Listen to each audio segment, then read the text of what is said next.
Halo guys, perkenalkan nama aku Zahra Alfadilah, NPM 253060. Hari ini aku akan membahas tentang penerapan uji coba hipotesis untuk tugas statistika. Halo semuanya, selamat datang di video tugas statistika aku. Jadi kali ini kita akan membedah dua variasi soal pengujian hipotesis, yaitu uji Z untuk sampel besar dan uji T untuk sampel kecil. Di sini kita akan belajar langkah demi langkah dari mulai menentukan hipotesis, mencari nilai tabel, menghitung rumus, sampai kita mencari kesimpulan. Dan yuk langsung aja. Untuk soal nomor 1, yaitu suatu contoh acak 100 petak lahan pertanian padi yang menggunakan metode pemupukan baru menunjukkan rata-rata hasil panen sebesar 6,3 ton. Biasanya, metode pemupukan lama hanya menghasilkan rata-rata 6 ton per hektar. Apakah ini menunjukkan bahwa harapan hasil panen dengan metode baru sekarang ini lebih dari 6 ton? Gunakan taraf Vieta 0,05. Oke, jadi di soal pertama ini kita diminta menguji apakah metode pemupukan baru bisa meningkatkan hasil panen padi melebihi rata-rata metode lama yang sebesar 6 ton per hektar. Di sini kita ketahui ada 100 sampel lahan. Rata-rata sampelnya 6,3 ton dan simpangan bakunya 1,5 ton. Kita diminta menguji dengan taraf Vieta 0,05. Untuk langkah pertama, hipotesis 0 atau H0 kita anggap tidak ada perubahan, yaitu rata-rata pupuk baru sama dengan 6 ton. Sedangkan hipotesis alternatif atau H1, karena kita ingin membuktikan apakah hasilnya lebih dari metode lama, maka tandanya adalah mu lebih besar daripada 6,0. Ini disebut uji satu arah ke kanan. Untuk langkah kedua, tentukan taraf nyata. Di soal ini sudah ditentukan alfa sama dengan 0,05. Langkah selanjutnya, menentukan wilayah kritik. Karena jumlah sampel kita besar, yaitu N sama dengan 100, di mana ini lebih dari atau sama dengan 30, maka kita menggunakan distribusi Z. Melalui tabel Z dengan alfa sama dengan 0,05 untuk uji satu arah, kita dapatkan batas wilayah kritiknya adalah Z lebih besar daripada 1,645. Untuk langkah selanjutnya, kita masukkan rumus-rumus untuk Z, yaitu Z sama dengan 6,3 dikurangin 6,0 per 1,5 dibagi akar 100. Akar dari 100 adalah 10, jadi 1,5 dibagi 10 sama dengan 0,5. Pembilangnya 6,3 dikurang 6,0 adalah 0,3. Hasilnya 0,3 dibagi 0,5, kita dapat nilai Z hitung sebesar 2,00. Untuk langkah terakhir, pengambilan keputusan. Sekarang coba kita bandingkan. Nilai Z hitung kita adalah 2,00, sedangkan batas wilayah kritik tadi adalah 1,645. Karena 2,00 lebih besar dari 1,645, artinya nilai hitung kita masuk ke wilayah penolakan. Jadi keputusan kita adalah tolak H0.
kesimpulannya, metode pemupukan baru ini terbukti secara statistik berhasil meningkatkan hasil panen padi secara signifikan.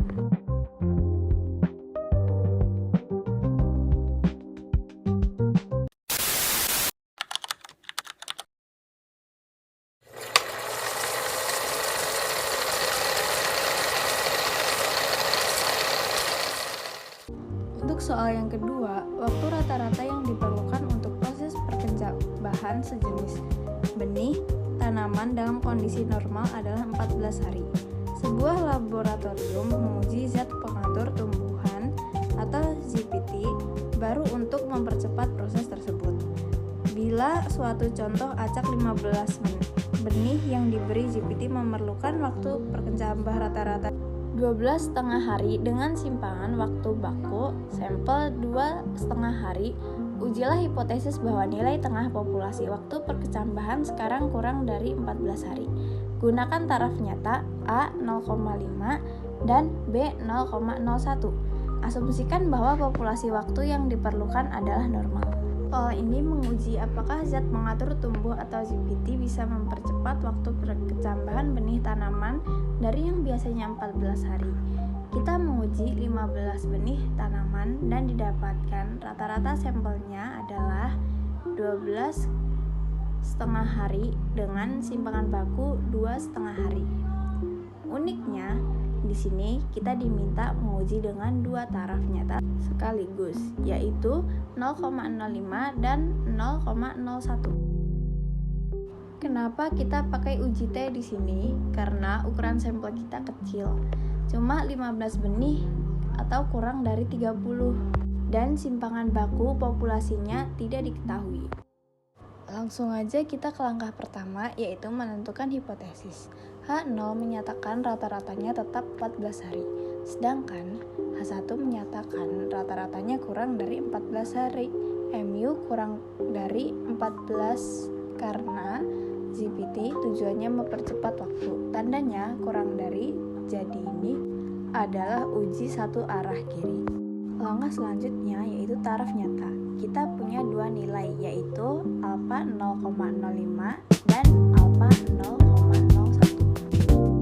Dan langkah seterusnya adalah wilayah kritik. Untuk mencari nilai di tabel T, kita butuh derajat bebas atau degree of freedom. Rumusnya N-1. Karena sampelnya 15, maka 15 kurang 1 sama dengan 14. Pada taraf nyata 0,05, batas tabelnya adalah min 1,761. Pada taraf nyata 0,01 yang lebih ketat,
Kiranya cukup penjelasan dari aku untuk materi kali ini.